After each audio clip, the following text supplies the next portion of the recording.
Hello students, ఈరోజు మనం ప్రణాళికలు మరియు నీతి ఆయోగ్ అనే టాపిక్ నుంచి ఒక 50 క్వశ్చన్లను కూలంకుషంగా చర్చించుకుందాం. What was the main objective among the major goals of the planning commission of India? భారత ప్రణాళిక సంఘం ప్రధాన లక్ష్యాలలో ముఖ్య ఉద్దేశం ఏంటి? Controlling the private sector, efficient utilisation of resources to achieve goals, only industrial growth, increasing foreign aid.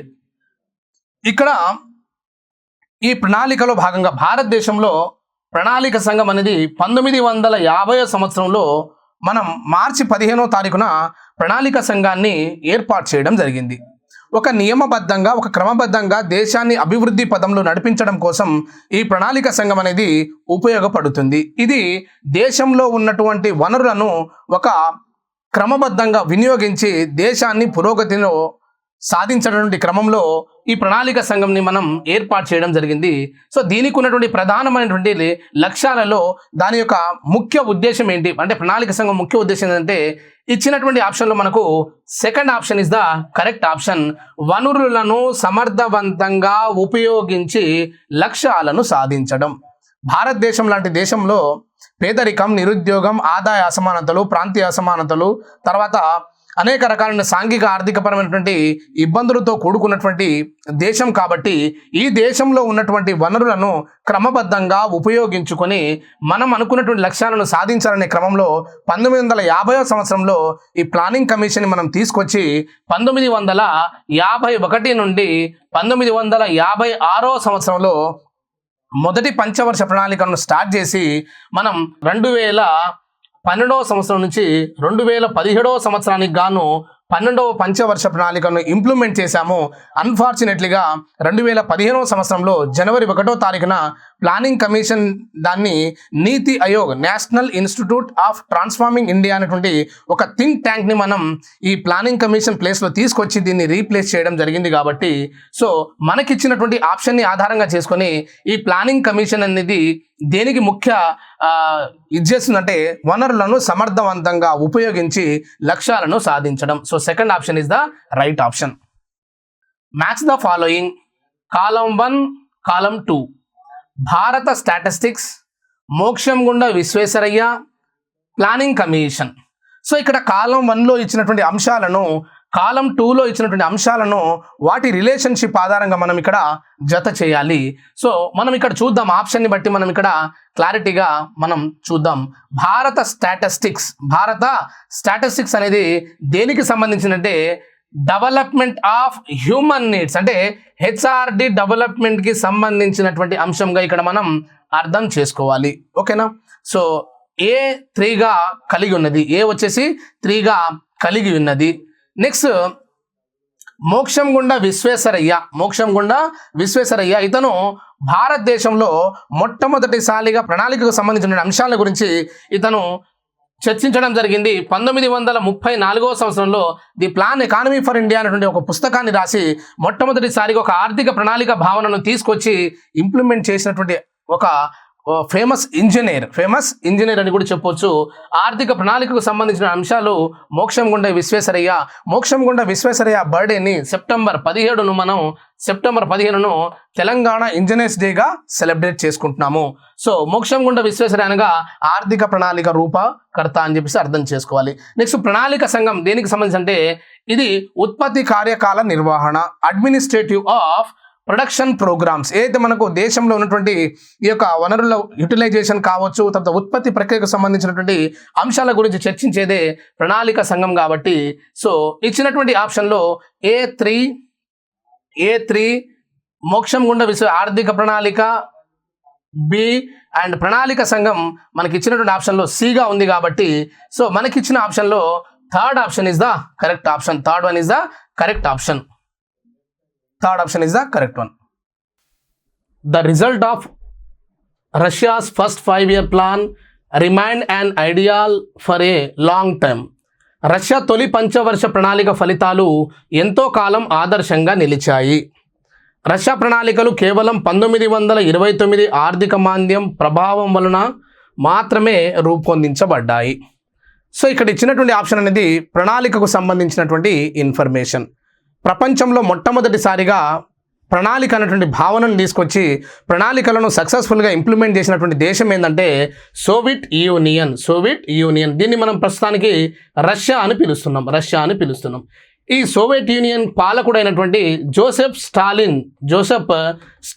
Stalin అనే పరిపాలకుడు 1928వ సంవత్సరంలో గోస్ ప్లాన్, దాని పేరేంటంటే గోస్ ప్లాన్ అనే ప్లాన్ని తీసుకొచ్చి సక్సెస్ఫుల్గా రష్యాను ఈ ఆర్థిక మాంద్యం నుంచి కానీ లేదా ఇతరత్ర సమస్యల నుంచి కానీ తప్పించి అక్కడ ఉన్నటువంటి వనరులను అభివృద్ధి పదంలో మనం ఆ దేశాన్ని నడిపించడం జరిగింది. సో రష్యా తొలి పంచవర్ష ప్రణాళిక ఫలితాలు ఎంతో కాలం ఆదర్శంగా నిలిచాయి. కరెక్టే. నెక్స్ట్, రష్యా ప్రణాళికలు కేవలం 1929 ఆర్థిక మాంద్యం ప్రభావం వలన మాత్రమే రూపొందించబడ్డాయి. ఇది కాదు. 1929వ సంవత్సరం 1930వ సంవత్సరంలో ఏర్పడినటువంటి ఎకనామికల్ డిప్రెషన్, ఆర్థిక మాంద్యం అయితే ఉందో, అంటే ఆర్థిక వ్యవస్థలో ఏ రకమైనటువంటి ఉత్పత్తిలో కానీ తర్వాత సప్లైలో కానీ ఏ రకమైనటువంటి పెరుగుదల లేకుండా ఎకానమీ అనేది స్టాగ్నేషన్గా ఉండే స్థితిని మనం ఆర్థిక మాంద్యం అంటాం. ఈ ఆర్థిక మాంద్యం అనేది మొట్టమొదటిసారిగా చవి చూసినటువంటి దేశం ఏంటంటే యునైటెడ్ స్టేట్స్ ఆఫ్ అమెరికా. బాగా ఎఫెక్ట్ అయిన దేశం ఏంటంటే అమెరికా. సో ఈ అమెరికా దేశం తర్వాత ఇతర క్యాపిటలిస్ట్ కంటే అన్ని రియలైజ్ అయినాయి. ప్రపంచంలో రష్యా ఫాలో అవుతున్నటువంటి పంచవర్ష ప్రణాళికల వలన ఆ దేశం మాత్రం ఎఫెక్ట్ కాలేదు, కానీ మిగిలినటువంటి క్యాపిటలిస్టిక్ కంట్రీస్ అన్నీ ఎఫెక్ట్ అయ్యాయి. కాబట్టి రష్యా ప్రణాళికలు కేవలం 1929 మాంద్యం ప్రభావం వల్ల రూపొందించబడ్డాయి అనేది తప్పుగా ఇచ్చినటువంటి ఆప్షన్గా మనం అర్థం చేసుకోవాలి. సో ఇచ్చినటువంటి ఆప్షన్ చూద్దాం మనం. రెండు సత్యాలు కావు. రెండు సత్యాలు ఇది కూడా కాదు. తర్వాత ఏ సత్యం ఆర్ అసత్యం, ఏ అసత్యం ఆర్ సత్యం. సో ఇచ్చినటువంటి దాంట్లో మనం ఏమనుకున్నాం, ఫస్ట్ వన్ అనేది కరెక్టే, రెండో ఆప్షన్ అయితే ఉందో ఈ రెండో ఆప్షన్ తప్పుగా ఇచ్చింది. కాబట్టి ఇచ్చినటువంటి ప్రశ్నకు third option is the right option. Match the following. Column 1, column 2. Charles Robins, M N Roy, 1929వ సంవత్సరం. సో ఇచ్చినటువంటి ఆప్షన్ని మనం ఇక్కడ జాగ్రత్తగా పరిశీలించినట్లయితే ఇక్కడ ఇచ్చినటువంటి ఆప్షన్ని పక్కన ఉన్నటువంటి సమాచారాన్ని ఆధారంగా చేసుకొని మనం ఇక్కడ జత చేయాల్సి ఉంటుంది. సో ఇచ్చినటువంటి ఆప్షన్ని ప్రకారం ఇక్కడ మనం చార్లెస్ రాబిన్స్ ఎంఎన్ రాయ్ 1921. ఇక్కడ ఎంఎన్ రాయ్ ఏదైతే ఉందో ఈ ఎంఎన్ రాయ్ ఈ దేనికంటే ఒక కమ్యూనిస్ట్ పార్టీ నాయకుడు. ఎంఎన్ రాయ్, ఎంఎన్ మానవేంద్ర నాథ్ రాయ్ ఎవరంటే ఒక కమ్యూనిస్ట్ పార్టీ నాయకుడు. ఈ ఎంఎన్ రాయ్ ఏం చేస్తాడంటే ఇక్కడ ఎంఎన్ రాయ్ మనకు పీపుల్ ప్లాన్ని తీసుకురావడం జరిగింది. పీపుల్ ప్లాన్ని తీసుకురావడం జరిగింది. ఎంఎన్ రాయ్ ఏ ప్లాన్ తీసుకొచ్చారు? పీపుల్ ప్లాన్ని తీసుకొని వచ్చారు. ఈ పీపుల్ ప్లాన్ అనేది 1945వ సంవత్సరంలో మనం భారతదేశంలో దీన్ని ఏర్పాటు చేయడం జరిగింది. సో ఇక్కడ ఈ కమ్యూనిస్టు భావాలు కలిగినటువంటి ఎంఎన్ రాయ్ ఏం చేసినట్టే కమ్యూనిస్టు ఆర్థిక పరమైనటువంటి ఆలోచనల ఆధారంగా ఈ పీపుల్ ప్లాన్ని తీసుకురావడం జరిగింది. ఈ పీపుల్ ప్లాన్ యొక్క ముఖ్య లక్ష్యం ఏందనగా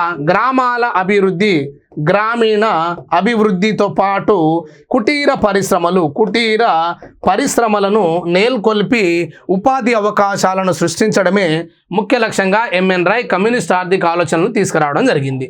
తర్వాత 1929వ సంవత్సరంలో రష్యాలో 5 year ప్లానింగ్ అనేది మొట్టమొదటిసారిగా స్టార్ట్ చేయడం జరిగింది జోసెఫ్ స్టాలిన్. కాబట్టి 29 అనేది దేనికి రిలేషన్షిప్ అంటే పంచవర్ష ప్రణాళికలతో రిలేషన్షిప్ని కలిగి ఉన్నది. సో బి అనేది 3 గాను, తర్వాత సి అనేది ఏ గాను ఉన్నది. తర్వాత చార్లెస్ రాబిన్స్ అనేటువంటి వ్యక్తి ఇతను ఎకనామిక్ ప్లానింగ్ అనేటువంటి ఒక కాన్సెప్ట్ని డెవలప్ చేసి ఈ ఎకనామిక్ ప్లానింగ్ని మన యొక్క ప్లానింగ్లో భాగంగా ఇంట్రడ్యూస్ చేసినటువంటి వ్యక్తి. కాబట్టి చార్లెస్ రాబిన్స్ అనే వ్యక్తి ఆర్థిక ప్రణాళిక అనే భావనను తీసుకొచ్చినటువంటి వ్యక్తి. సో ఏ అనేది 2గా ఉన్నది. కాబట్టి ఇచ్చినటువంటి ఆప్షన్లో third option is the correct option. Third one is the right option. Which plan was proposed in 1934 to resolve India major economical problems? భారత ప్రధాన ఆర్థిక సమస్యలను పరిష్కరించేందుకు 1934లో సూచించినటువంటి ప్రణాళిక ఏది? భారతదేశంలో ఉన్నటువంటి ఆర్థిక పరమైనటువంటి సమస్యలు, ఎకనామికల్ ప్రాబ్లమ్ని కంట్రోల్ చేయడం కోసం, ఎకనామిక్ ప్రాబ్లం రిజాల్వ్ చేయడం కోసం మనం తీసుకొచ్చినటువంటి ప్లానింగ్ పేరు ఏందని చెప్పేసి అడుగుతున్నాడు. సోషలిస్టిక్ ప్లాన్, విశ్వేశ్వరయ్య ప్లాన్, తర్వాత సర్ అర్దేసిరి దలాల్ ప్రణాళిక, బాంబే ప్లాన్. ఇవన్నీ ప్రణాళికకు సంబంధించినటువంటి సంబంధాలు కలిగినటువంటి ప్రణాళికలుగా మనం భావించాలి. ఇక్కడ ఆర్థికపరమైనటువంటి సమస్యలను పరిష్కరించడం కోసం 1934వ సంవత్సరంలో మనకు ఈ 1930 తర్వాత ప్రణాళిక అనే భావనను తీసుకొచ్చినటువంటి వ్యక్తి ఎవరంటే సుభాష్ చంద్రబోస్. అర్థం చేసుకోవాలి. సుభాష్ చంద్రబోస్ హరిపుర, గుజరాత్లో జరిగినటువంటి ఐఎన్సి హరిపురలో జరిగినటువంటి సమావేశంలో ప్రణాళిక భావన అనే కాన్సెప్ట్ని తీసుకురావడం జరిగింది.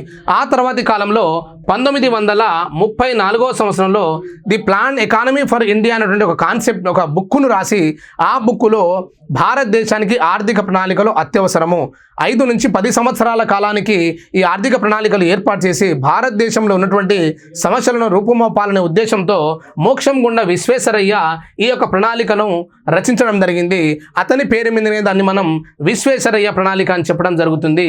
సో ఇచ్చినటువంటి ఆప్షన్లో second option is the correct option. Second one is the right option. ఈ విశ్వేశ్వరయ్య ఏంటంటే ఇతను ఒక ఫేమస్ ఇంజనీర్.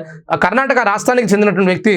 మన తెలుగు రాష్ట్రాల్లో ముఖ్యంగా తెలంగాణ ప్రాంతంలో నిజాం కాలంలో అనేక రకాల ప్రాజెక్టుకు ఇతను ఆద్యుడిగా మనం చెప్పడం జరుగుతుంది. ఇతని యొక్క పుట్టినరోజును సెప్టెంబర్ 15వ తారీఖును మనం ఏమని జరుపుకుంటామంటే ఇతని బర్త్డేని తెలంగాణ ఇంజనీర్స్ డేగా ఇప్పటికీ మనం జరుపుకుంటున్నాం. కాబట్టి ఇతను మొట్టమొదటిసారిగా ఆర్థిక ప్రణాళికలకు సంబంధించినటువంటి ఈ యొక్క సూచనలను చేయడం జరిగింది. కాబట్టి సో ఇచ్చినటువంటి ఆప్షన్లో second option is the correct option. So Bambai ప్రణాళిక కావచ్చు, సరార్దర్ దలాల్ కావచ్చు, తర్వాత సోషలిస్టిక్ ప్రణాళిక కావచ్చు, ఈ సర్వోదయ ప్రణాళిక, తర్వాత ఈ బాంబే ప్లాన్ అనేది కొంతమంది బొంబాయికి చెందినటువంటి కొంతమంది పారిశ్రామికవేత్తలు ఈ బాంబే ప్లాన్ని తీసుకురావడం జరిగింది. అందులో ముఖ్యులు ఈ దలాల్ అనే వ్యక్తి, తర్వాత టాటా అనే వ్యక్తి, తర్వాత బిర్లా అనేటువంటి వ్యక్తులు, చాలా మంది 8 మంది పారిశ్రామికవేత్తలు ఉన్నారు. కాబట్టి సో ఇచ్చినటువంటి ఆప్షన్లో second option is the correct one.